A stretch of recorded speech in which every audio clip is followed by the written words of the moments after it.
ഇന്നൊരു morning skin care routine കണ്ടാലോ? അതെ, എന്നും ഒന്നും ഉണ്ടാവില്ല, ഇന്ന് ചെയ്യാമെന്ന് വിചാരിച്ചു.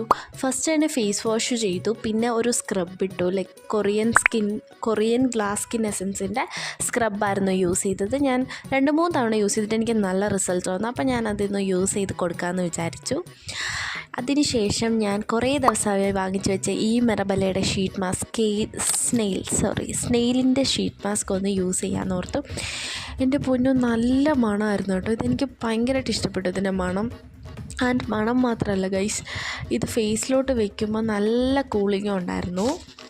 മിറബലേൻ്റെ 2-3 ഷീറ്റ് മാസ്ക് ഞാൻ യൂസ് ചെയ്തിട്ടുണ്ട്, പക്ഷേ എനിക്ക് ഏറ്റവും ഇഷ്ടപ്പെട്ടത് ഇതാണ് കേട്ടോ. ഇത് അത്യാവശ്യം നല്ല റിസൾട്ടും കിട്ടി എനിക്ക്. ആ ഡേ ഫുള്ള് നല്ല ഗ്ലോ ഉണ്ടായിരുന്നു. ആൻഡ് സ്നെയിലിൻ്റെ ഐറ്റം ഞാൻ ഫസ്റ്റ് ടൈം യൂസ് ചെയ്യുകയാണ്, അപ്പോൾ എനിക്കത് ഇഷ്ടമായി. ആൻഡ് ഞാൻ എൻ്റെ ചുണ്ട് നന്നായിട്ട് ഡ്രൈ ആവുന്നുണ്ട്, അപ്പോൾ NYBയുടെ ഒരു ലിപ് ബാമും കൂടി അപ്ലൈ ചെയ്ത് കൊടുത്ത്. ആൻഡ് ഇതെടുത്തപ്പോൾ ഉണ്ടല്ലോ ഭയങ്കര സുഖമുണ്ടായിരുന്നു. ആൻഡ് ഞാൻ ബാക്കി വന്ന സെറം വെച്ചൊന്ന് ഫേസ് മസാജും കൂടി ചെയ്ത് കൊടുക്കുന്നുണ്ട്.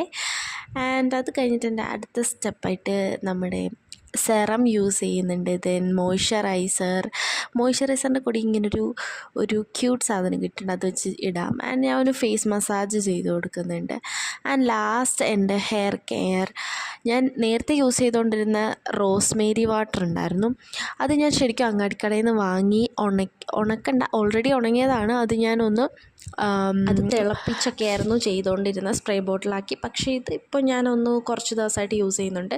നല്ല ഹെയർ ഫോൾ ഉണ്ട്, അപ്പോൾ അതുകൊണ്ടാണ് ഞാനിത് യൂസ് ചെയ്യാമെന്ന് വിചാരിച്ചത്. അതിനുശേഷം ഞാൻ മുടിയൊക്കെ കെട്ടി വെച്ചു. പ്രത്യേകിച്ച് എങ്ങും പോകാനില്ല, വീട്ടിൽ തന്നെ നിൽക്കുകയാണ്. അപ്പോൾ ഇത്രയേ ഉള്ളൂ. ഇഷ്ടപ്പെട്ടാൽ ലൈക്ക് ചെയ്യണേ പ്ലീസ്. ബൈ.